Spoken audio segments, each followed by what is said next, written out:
A ver, pensemos en esto. ¿Qué pasa cuando el propio sistema inmune, nuestro sistema de defensa, decide atacar los frenos del sistema nervioso? Bueno, hoy vamos a adentrarnos a fondo en ese fascinante y, la verdad, muy complejo mundo de la IgD y todo el espectro de trastornos asociados a los anticuerpos anti-GAD. La meta es descifrar su patogénesis y, sobre todo, entender los algoritmos terapéuticos que están definiendo la práctica clínica hoy en día. Bienvenidos al canal educativo de la Escuela Militar de Medicina de México. Muy bien, para organizar esta revisión vamos a seguir una ruta de 5 puntos clave. Primero, vamos a poner todo en contexto, el contexto clínico. Después, nos meteremos de lleno a analizar la firma inmunológica de esta enfermedad. De ahí pasaremos a descifrar los mecanismos de la rigidez, viendo algunos gráficos importantes. Luego, desarrollaremos el algoritmo terapéutico actual y, para cerrar, vamos a destilar las conclusiones más importantes para la aplicación clínica inmediata. Perfecto. Entremos en materia. En esta primera sección vamos a abordar la introducción y el contexto. Y quiero que pensemos en el síndrome de la persona rígida no solo como una patología, sino como lo que realmente es, un verdadero enigma clínico de la hiperexcitabilidad neuronal. La verdad es que la presentación clínica es con frecuencia inconfundible. Lo que estamos viendo en la imagen es la postura clásica, una hiperlordosis lumbar muy marcada, que es el resultado directo de una rigidez implacable en los músculos paraespinales y abdominales. Imaginen esta tensión constante, que además se agrava con espasmos dolorosísimos. Esto simplemente devasta la movilidad del paciente. Actos que damos por sentados, como girar o inclinarse, se convierten en desafíos monumentales. Y bueno, la forma en que entendemos esta patología ha evolucionado de verdad drásticamente. Fíjense, lo que en 1956 se describió como el síndrome del hombre rígido tuvo un punto de inflexión clave en 1988, cuando se logró vincular con los autoanticuerpos anti-GAD. Después de eso, se identificaron variantes paraneoplásicas y para el año 2000 el término evolucionó a uno más inclusivo y correcto, síndrome de la persona rígida. Este cambio también ayudó a consolidar los criterios diagnósticos que usamos como estándar hoy en día. Ok, con ese contexto histórico ya claro, vamos a meternos de lleno al análisis de la evidencia. Es justo aquí donde empezamos a desentrañar el misterio a nivel molecular, donde buscamos esa firma inmunológica que define estos trastornos. La evidencia visual aquí es simplemente contundente.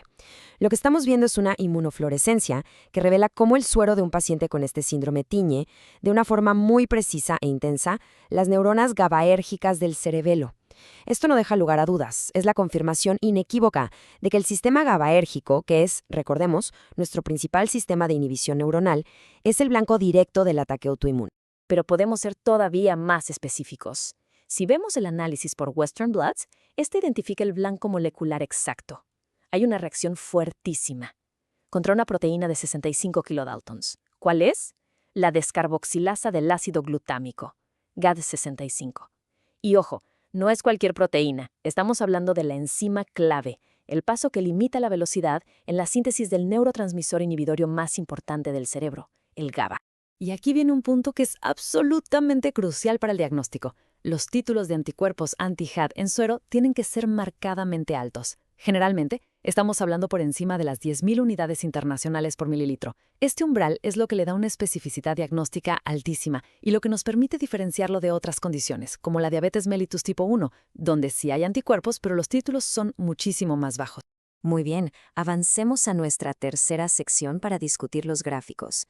Lo que vamos a hacer ahora es conectar estos hallazgos autoinmunes directamente con la clínica, para explicar el mecanismo fisiopatológico que está detrás, en el fondo, de la rigidez. Este diagrama nos permite ver toda la complejidad de la sinapsis inhibitoria. Y algo que queda claro es que el ataque autoinmune no es monolítico, no es contra un solo objetivo. Si bien el blanco principal es la GAD en la terminal presináptica, hay otros autoantígenos como la anfifisina. Y si nos vamos al lado postsináptico, el ataque puede ir contra la gefirina o incluso contra el propio receptor de glicina. Es esta multiplicidad de blancos lo que resulta clave para poder entender por qué hay tanta heterogeneidad clínica dentro de este espectro.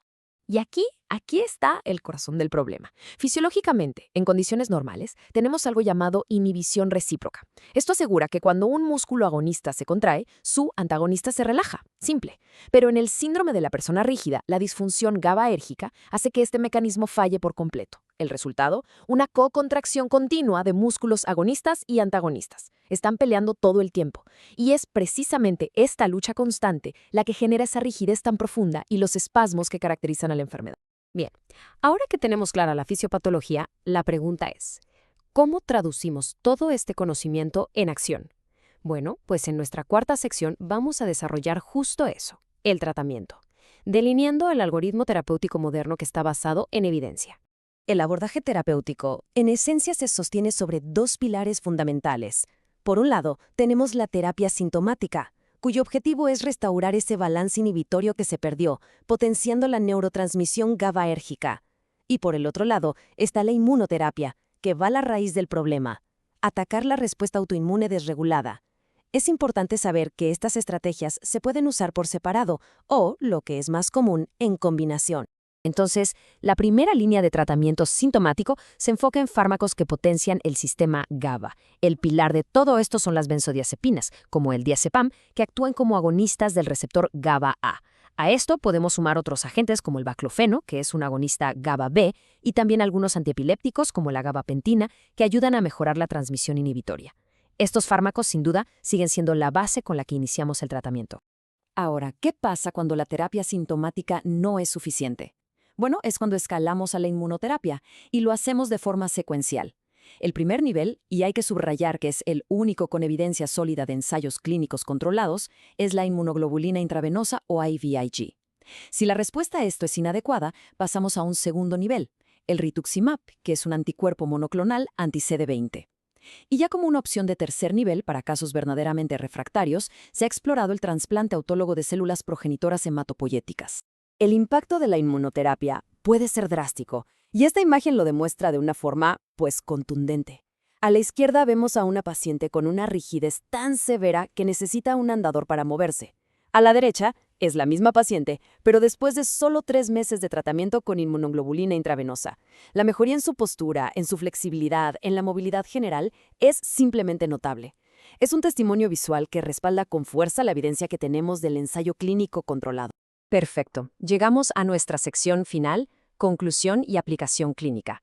Este es el momento de destilar todo lo que hemos visto en mensajes clave, en esos puntos críticos que nos podemos llevar para la práctica neurológica de todos los días.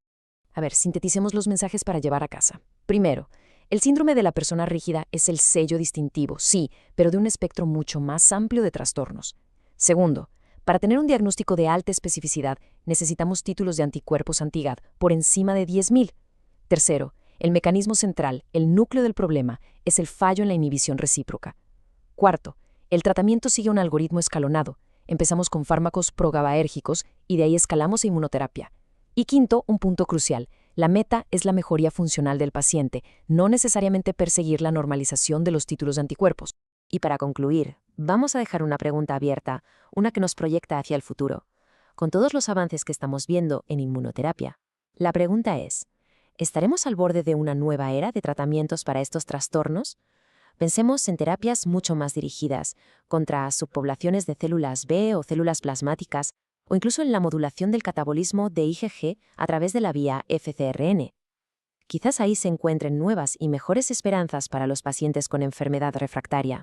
Esta revisión fue producida por el general de brigada médico cirujano Humberto Carrasco Vargas. Muchas gracias por su atención. En pantalla pueden consultar las referencias bibliográficas clave que sirvieron como base para este análisis. Gracias por acompañarnos.